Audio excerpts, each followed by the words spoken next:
The recent events in the digital circus had left their mark on every one of its residents. Abel had vanished, dissolving into thin air like confetti, and everyone felt they were on the verge of abstraction. Where only recently there had been a shred of hope, now nothing was the same. Everyone wallowed in sadness, and no words of comfort seemed to help. Not even those from Kinger.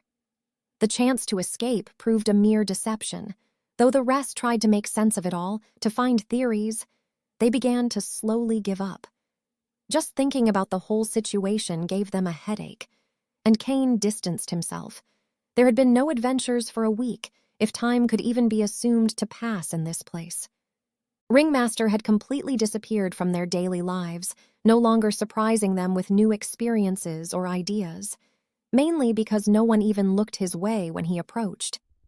Jax was about to vomit, Gangle was crying, and Zubul felt a hot wave of anger wash over them as Caine's jaw popped open every time. The others sometimes feared Zubul might break down and lunge at AI, but even they seemed to have given up on everything. That night, the circus seemed even more oppressive and quieter than usual. Outside his room, Jax felt as if the colors blended into a sad gray, and he didn't even set foot above the door. Unfortunately, something kept him awake, and he felt restless. Every night, his thoughts tried to eat away at his brain, turning it into a storehouse of terror and sadness, but he knew how to get out of it. Today, he felt different, and he felt like he couldn't get out. He let his thoughts drift, making him feel worse and worse, and he began to realize that nothing made meaning anymore. Lying on the bed with his eyes closed, he felt as if he were sinking into the mattress, his whole body trembling. He saw different colors and felt his fingers go numb. He felt his lips tingle, his ears twitch slightly, his eyelids flutter. His own heartbeat, if it even had one. He was starting to feel, "Jax, you have to open your eyes." He felt, "Jax, not yet. So, you're going to abstract yourself." Blissfully. Jax shot upright like a torpedo. Barely catching his breath, he began to gasp loudly, his ears ringing, his vision blurred, and when he glanced sideways at his hand, he froze.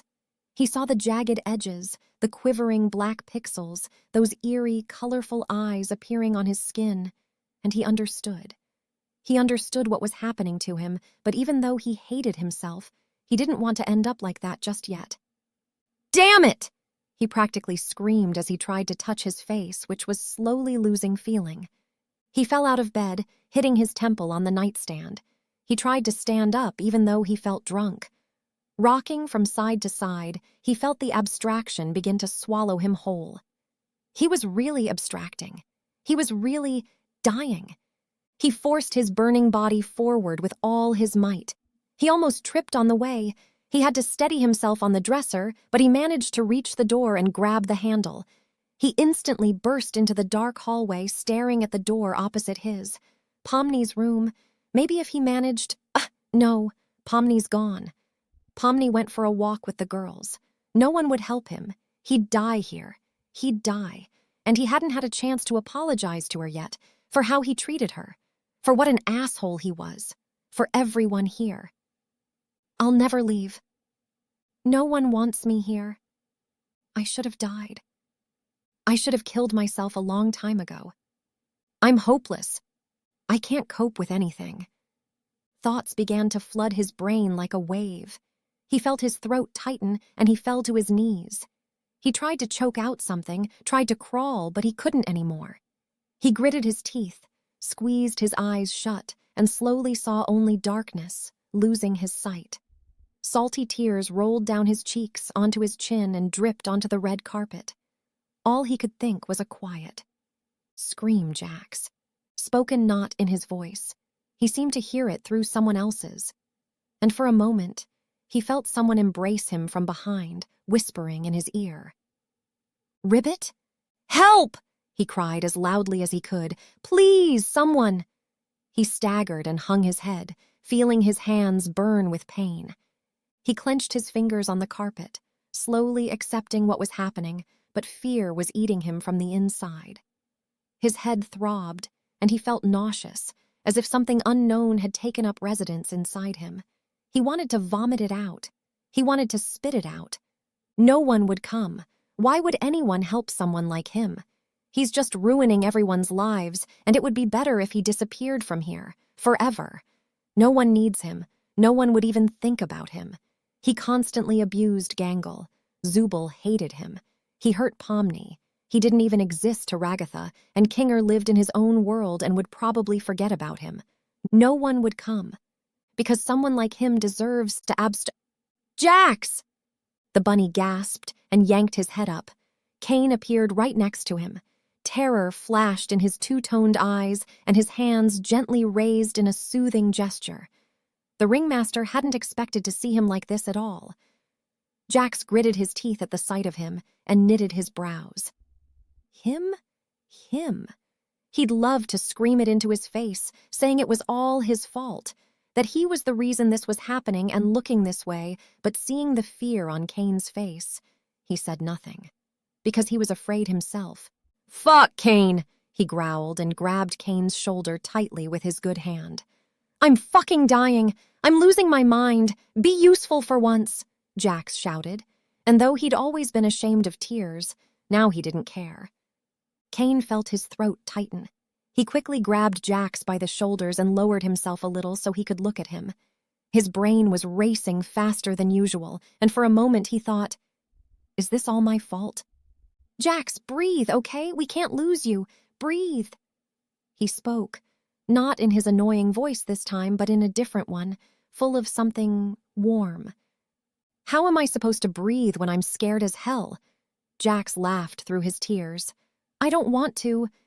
He grabbed Caine's collar tightly and buried his face in his shoulder, and Caine quickly wrapped his arms around his head, not at all surprised by this sudden gesture from the rabbit, who was probably going through one of the worst moments in his life right now. Caine watched his ears twitch, and Jax tried to focus his thoughts. Jax hated him, like most of the participants in this digital catastrophe.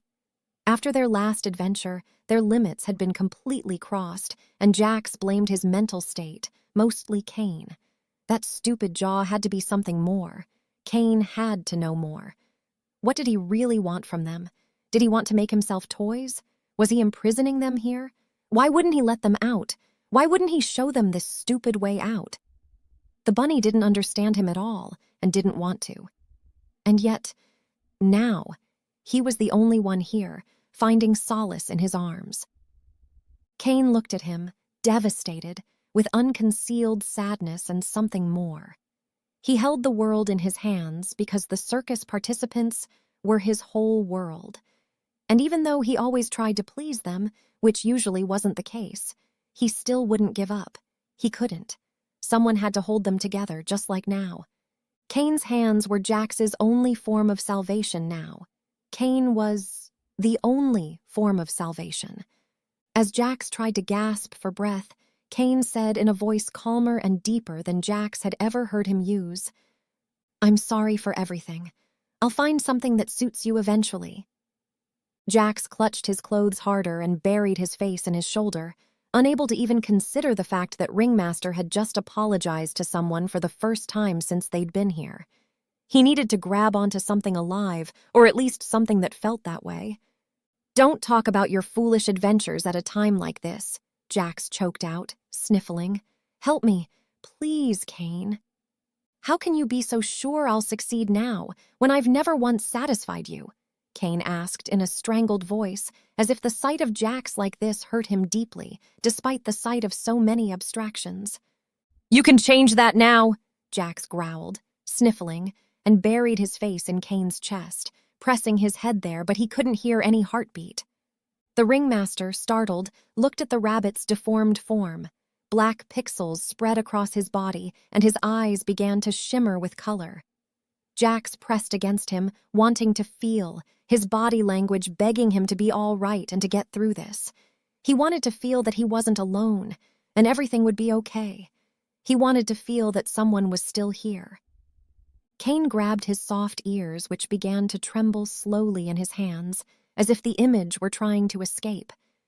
Then he looked up at the ceiling and closed his eyes, exhaling slowly. It was time to finally do something good and break the program to save him.